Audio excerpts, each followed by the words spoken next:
இன்னைக்கு நம்ம குடிச்சது தெரியவே கூடாது, தெளிவாக நடந்துக்கணும். நம்மக்கிட்ட ஒரு சாவி, அவகிட்ட ஒரு சாவி இருக்கு.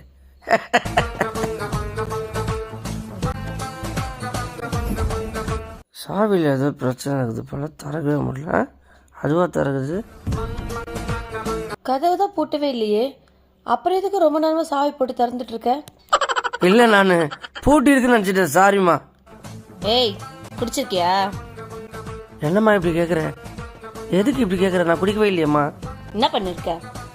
லேப்டாப்பில் ஸ்கிரிப்ட் டைப் பண்ணிருக்கேம்மா. கண்ணு கூசு. லேப்டாப் டிஸ்பிளே ஃபஸ்ட்டு மாற்றணும். இன்னும் இந்த லேப்டாப்பில் இந்த பட்டன் ஏன் இன்னும் ஒர்க் ஆகல? எந்த பட்டனுமா?